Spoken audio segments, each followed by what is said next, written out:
Hi everybody, hope you guys had a great weekend. We are kicking off the week with a new lesson. This is 11.4. We're talking today about adding and subtracting rational expressions. Okay, so some important pieces of information that we need. You can use the same rules to add and subtract rational expressions that you use to add and subtract numerical fractions, right? So you can use the numerators of rational expressions with like denominators if a, b, and c represent polynomials. Then, so for example, here both these have like denominators. So all you can do then is do a plus b, and that gets a plus b over c because they have the same denominator. Okay, so we can use this concept then as we're going through these first couple of problems. What's the sum? We've got 4 over 3y plus 7 over 3y. They both have common denominators. So when we add them, they're going to keep like the same common denominator.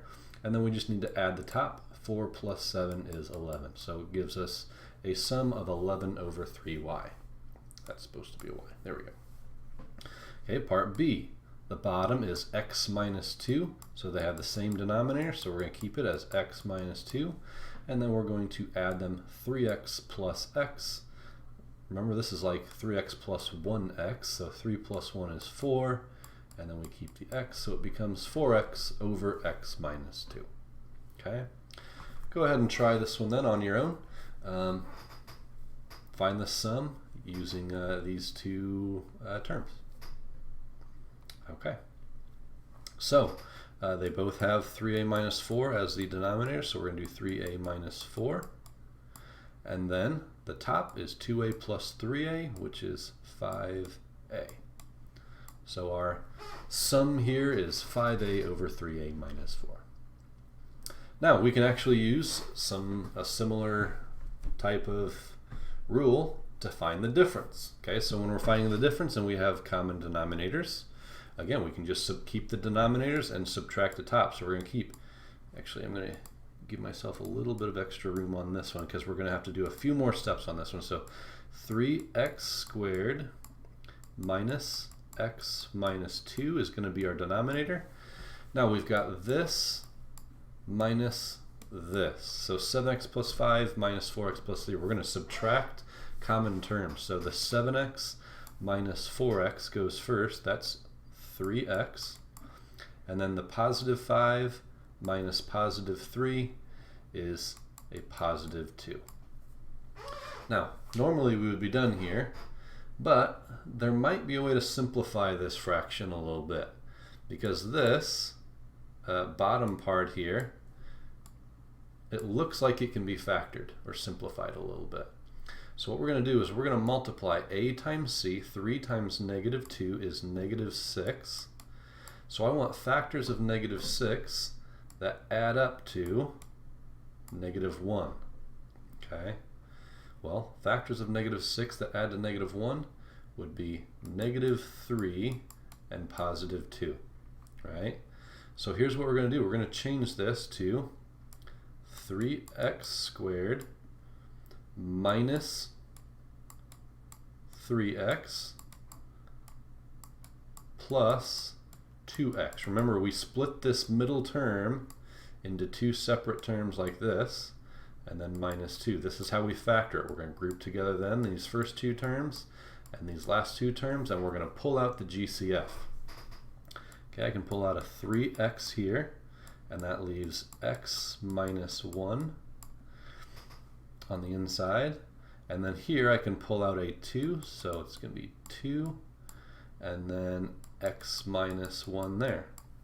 Okay, that leaves me then with a factored form of 3x plus 2 times x minus 1. Okay, so going back then to our original fraction here, we've got 3x plus 2. The whole reason that we wanted to factor it was to see if we can simplify this fraction a little bit more. And on the bottom we've got 3x plus 2 over x minus 1. So you can see we've got a 3x plus 2 on the top and on the bottom. Those can both reduce to 1 over 1. which then reduces our fraction to 1 over x minus 1. Okay, so there's a little bit more work that we had to do there just because we needed to make sure we fully simplified our fraction. Okay, go ahead and see. I want you to see if you can do each of these then on your own and make sure to simplify the fractions fully. So go ahead and pause the video and go ahead and work through these, and then I'll go through each of these together with you. All right, so this first one, common denominator of z plus 3, that's a z, not a 2, over, okay, and then on top we got 2 minus 7, that's negative 5. Now, it doesn't look like this can be simplified any further, right? The bottom can't be factored at all, so then this would be our simplified form. Okay, b, we've got 10n minus 4 is our common denominator. Then we're going to subtract the top, so 9n minus 3 minus 3n plus 5. So 9n minus 3n is 6n. And then negative 3 minus a positive 5 is negative 8. Okay, now we're going to pull out the GCF of top and bottom because those can be simplified a little bit. So the top looks like the GCF is a 2.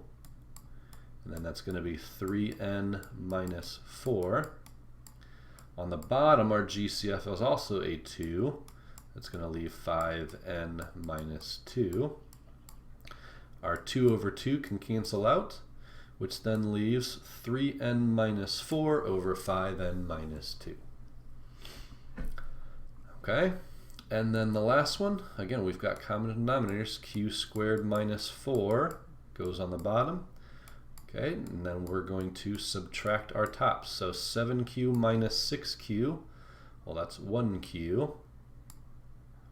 And then negative 3 minus negative 5. Remember, when you have minus a negative, it's the same as adding a positive. So it's negative 3 plus 5 then, which is plus 2. Okay, this bottom, this denominator can be factored. You'll notice q squared minus 4 is a difference of two perfect squares. So this is going to be q plus 2 over q plus 2 times q minus 2. The q plus 2's on top and bottom cancel out, which leaves 1 over q minus 2. Okay, so hopefully if you made a mistake somewhere, hopefully you can go through and see and recognize where you made your mistake. If you have any questions on this, feel free to email me. I know the whole factoring thing, it's been a while since we first learned it. We've kind of used it a little bit in every chapter since then, but sometimes it's hard to remember what exactly you do, so I can understand how it might get confusing sometimes. Okay, that's it for today. If you guys do have any questions over the first two problems of this lesson, feel free to email me. Just a reminder that your next live Q&A on Canvas is on Friday, so it's you got the end of the week, you got a couple days before that happens. So if you do have any questions in the meantime over any homework problems or any problems from the lesson, feel free to shoot me an email. I'm happy to help. Okay, I hope you guys have a great day, and we'll see you guys on Wednesday.